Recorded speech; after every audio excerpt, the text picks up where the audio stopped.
Hello student, I am Rajni Gupta. Welcome to science solution. आज हम पढ़ेंगे कक्षा 7 का लास्ट चैप्टर 18वां चैप्टर के प्रश्न उत्तरों पर चर्चा करेंगे, जिसका नाम है अपशिष्ट जल की कहानी। तो बच्चों, अगर आपने इससे पहले वाला वीडियो नहीं देखा जिसमें मैंने इस चैप्टर को समझाया है, पहले आप उस वीडियो को देखना, जिससे इस चैप्टर के प्रश्न उत्तर आपको बहुत अच्छी तरीके से समझ में आएंगे।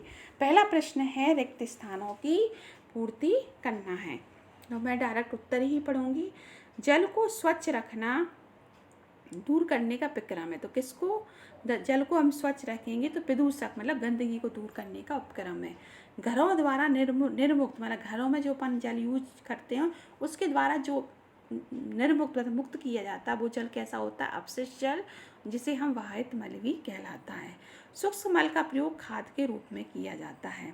नालियाँ तेल और वसा के द्वारा अवरुद्ध हो जाती है, इसलिए हमें नालियों में तेल वसा युक्त चीज़ों को नहीं फैलाना चाहिए। प्रश्न नंबर 2, वाहित मल क्या होता है? अनुपचारित वाहित मल को नदियों समुद्र में विसर्जित करना हानिकारक है। क्यों है, समझाइए।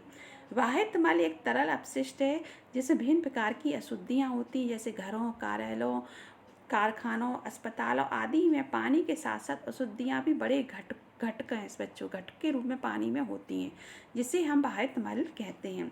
यह एक जटिल मिश्रण होता है। इसमें ठोस, कार्बनिक, अकार्बनिक अशुद्धियाँ विभिन्न प्रकार के रोगवाहक जीव होते हैं, बैक्टीरिया, अन्य रोगाणुओं का कारण बनते हैं।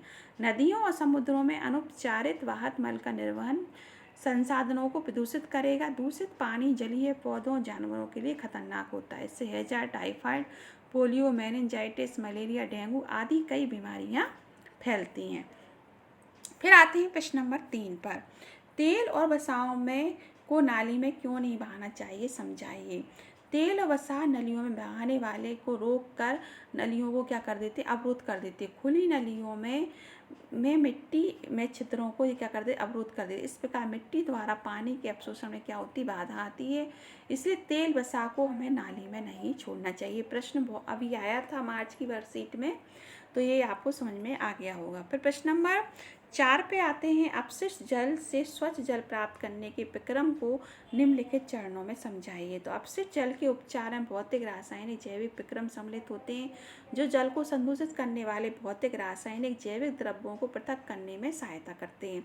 सर्वप्रथम अपशिष्ट जल को ऊर्ध्वाधर लगी छड़ों से बने सलाखा छन्नों से गुजरा जाता है। इससे अपशिष्ट जल में उपस्थित बड़ी वस्तुएं जैसे टुकड़े, डंडे, डिब्बे, प्लास्टिक के पैकेट, नैपकिन आदि हट जाते हैं। मतलब एक सलाखा छन्न होती है, छन्नी जैसी, तो उसमें मोटे मोटे जो अपशिष्ट पदार्थ होते हैं वो अलग हो जाते हैं। फिर उसके बाद जो बाहर तो अपशिष्ट होता है उसे ग्रेट बालू अलग करने वाली टंकी से गुजारा जाता है। उसमें क्या होता है, जो रेत और ग्रेट होते कंकड़ वो नीचे बैठ जाते हैं और वो अलग हो जाते हैं। फिर उसके बाद जब ये अलग होगा तो इसको जल को एक बड़ी टंकी में ले जाया जाता है, जहाँ से कई घंटों तक रखा जाता है। और जो ठोस, मल और जो सूक्ष्म जीव आदि कैसे होते तली में बैठ जाते हैं, उन्हें अलग कर लिया जाता है और शेष भाग को अलग कर लिया जाता है। फिर जो जल हमको प्राप्त होता है उसमें अल्प मात्रा में कार्बनिक पदार्थ, निलंबित तत्व होते हैं। जल को वितरण तंत्र से निर्मुक्त करने से पहले फिर उसमें क्लोरीन और ओजोन जैसे रसायनों से रोगाणु रहित किया जाता है। इसके बाद इस समुद्र, नदी और भूमि में विसर्जित किया जाता है। तो आपको अब समझ में आ गया होगा कि अपशिष्ट जो जल है उसे शुद्ध किया जाता है। फिर आपका आपंक क्या होता है, समझाइए, इसे कैसे उपचारित किया जाता है।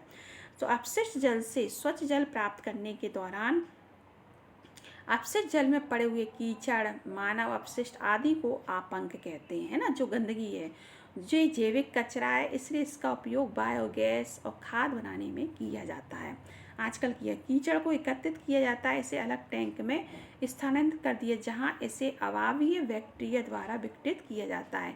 इस प्रक्रिया में उत्पादित बायोगैस का उपयोग ईंधन के रूप में किया जा सकता है। जलवाहक टैंक के बाद रोगाणु मानव अपशिष्ट का निपटान होता है। सक्रिय कीचड़ बनता है। सक्रिय कीचड़ में लगभग 57% पानी होता है। सुखाने वाली मशीनों द्वारा पानी निकाला जाता है और सूखे कीचड़ का उपयोग खाद के रूप में किया जाता है। फिर आते हैं प्रश्न नंबर 6 पर। अनुपचारित मानव मल एक स्वास्थ्य संकट है, समझाइए। अनुपचारित मानव मल में कई रोगाणु, विषाणु जैसे सूक्ष्म जीव होते हैं। सूक्ष्म जीव कई बीमारियों जैसे हैजा, दस्त, टाइफाइड, पोलियो, मेनिंजाइटिस, हेपेटाइटिस आदि के लिए उत्तरदायी होते हैं। इन रोगों के कीटाणु हवा, पानी या कीटों द्वारा आसानी से भोजन पीने के पानी को दूषित कर सकते हैं। इस प्रकार अनुपचारित मानव मल स्वास्थ्य के लिए खतरा है। फिर आते हैं प्रश्न नंबर 7 पर। जल को रोगाणुनाशक या रोगाणु मुक्त करने के लिए उपयोग किए जाने 2 रसायन, तो अभी अपन ने पढ़े ही थे, क्लोरीन और ओजोन।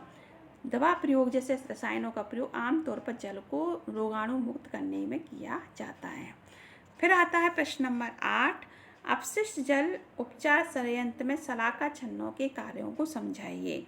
शलाका छन्न वैसे ही कार्य जैसे अपन छन्नी से करते हैं ना, ऐसे ही करते। तो अपशिष्ट जल को स्वच्छ जल प्राप्त करने के क्रम में सर्वप्रथम अपशिष्ट जल को ऊर्ध्वाधर लगी छड़ों से बने शलाका छन्नों से गुजारा जाता है। इस अपशिष्ट जल में उपस्थित बड़ी वस्तुएं जैसे टुकड़े, डंडे, डिब्बे, प्लास्टिक के पैकेट, नैपकिन आदि हटा दिए जाते हैं।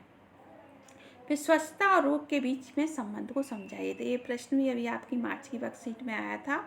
आसपास की गंदगी या दूषित पेयजल के कारण बड़ी संख्या में बीमारियां होती हैं। गंदगी से हानिकारक रोगाणुओं, मक्खियों, मच्छरों का विकास होता है, जो हैजा, टाइफाइड, पोलियो, मेनिंजाइटिस, हेपेटाइटिस और पैचिस जैसी कई बीमारियों को फैलाने का स्रोत है। अब आते हैं प्रश्न नंबर 10 पर स्वच्छता के संदर्भ में एक सक्रिय नागरिक के रूप में आपकी क्या भूमिका को समझाइए। अपशिष्ट जल उपचार संयंत्र को बनाने और बनाए रखने के लिए महंगे बुनियादी ढांचे की आवश्यकता होती है, इसलिए हमें एक सक्रिय नागरिक बनकर कचरे को सीमित करना चाहिए, कचरे को हमें कम निकालना चाहिए।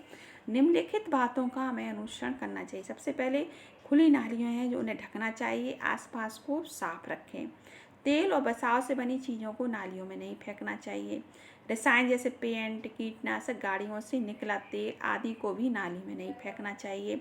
लोगों को जागरूक करें, पर्यावरण को स्वच्छ रखने के लिए सामुदायिक प्रथा को प्रोत्साहित करें। पुनर्चक्रित और गैर पुनर्नवीनीकरण को अलग अलग जगह फेंकें। फिर है प्रश्न नंबर 11 लास्ट। प्रस्तुत वर्ग फैमिली के दिए गए संकेतों की सहायता से हल कीजिए। वाहित मल उपचार संयंत्र से प्राप्त गैसीय उत्पाद। इस प्रक्रम में प्रदूषित जल से वायु को गुजारा जाता है। वाहित मल से ले जाने वाले पाइपों की अवस्था, उपयोग के बाद नलियों में बहता जल। जो भी अपन ने पढ़ा है इन सब में वही उत्तर आएंगे। तो सबसे पहले है वाहित मल से उपचार संयंत्र गैसीय उत्पाद, तो है जैव गैस। मतलब अभी अपन ने पढ़ा था कि जो मल होता है जो एक जैवीय चीज़ है, तो इससे क्या प्रयोग करता है, बायोगैस के बनाने में इसका प्रयोग होता है। फिर इस प्रक्रम में प्रदूषित जल वायु को कौन से प्रोसेस से गुजारा जाता है, वातन से। वाहित मल में जाने वाले पाइपों की व्यवस्था, मतलब जो गंदा जल है वो कौन से पाइपों से जाता है, जिसका क्या नाम है, सीवर। उपयोग के बाद नलियों में बहता जल, उपयोग के बाद अपन ने कहते तो वो कहलाता है वाहित मल। अब अपन ऊपर से नीचे पढ़ेंगे। जल उपचार में रोगाणुनाशक के लिए उपयुक्त एक रसायन, तो वह ओजोन। वह सूक्ष्मजीव जो ऑक्सीजन की अनुपस्थिति में जैव पदार्थों का विघटन करते, तो अवावीय जीवाणु होते हैं ना। संदूषित जल, प्रदूषित जल, वह स्थान जहाँ वाहित मल से प्रदूषक पृथक किए जाते हैं। अनेक व्यक्ति उनका विसर्जन खुले स्थानों में करते हैं, तो खुले स्थान में जो करते हैं तो वो अनुपचारित होता है। तो बच्चों, तो ये पूरा हो गया, आपको समझ में आ गया होगा। अगर आपको जो भी समझ में नहीं आया उसे आप कमेंट सेक्शन में लिखना, तो मैं सभी के प्रश्नों के उत्तर देने की कोशिश करूँगी। आपका कक्षा 7 का विज्ञान पूरा हो गया। मेरे चैनल को सब्सक्राइब करें, लाइक करें, शेयर करें, जिससे मैं आपके साथ नए सब्जेक्ट के साथ आपको नए सब्जेक्ट आपके सामने पेश कर सकूं। नेक्स्ट वीडियो में मिलते हैं। धन्यवाद।